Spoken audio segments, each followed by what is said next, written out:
Guitar bad habits, where they start. Hi, Jamie Andreas from Guitar Principles here.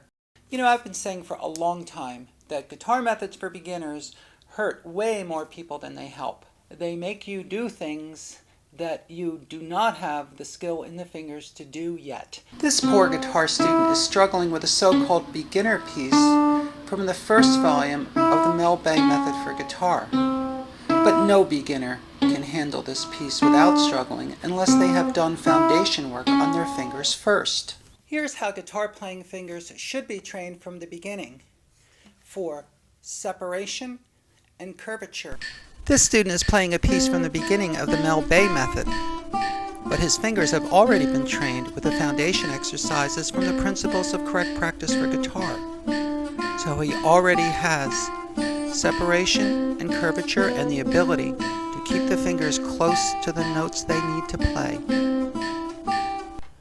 So what is wrong with the way this unfortunate girl, who I found on YouTube, is doing this piece? Let's take a look.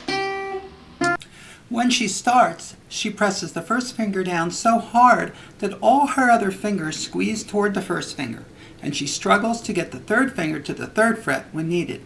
This tenses her entire arm and makes everything that comes after so much harder than it has to be. She then lifts her first finger entirely off the string, losing contact with the strings and making it even more difficult to find the notes. The more she practices like this, the worse everything will get. Muscle memory locks this tension into the muscles, and 5 years from now, she'll wonder why she has so many playing problems and can't seem to get better on guitar.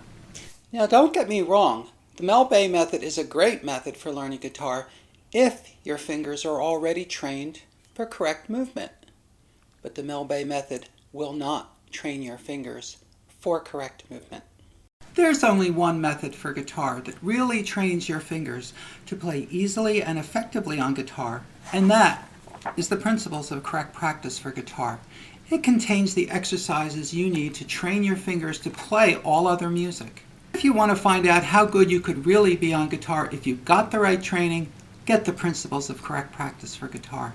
The best thing about having a firm foundation of technique in both hands and knowing how to practice, hopefully right from the beginning of learning guitar, is that it makes everything that comes later easy to learn.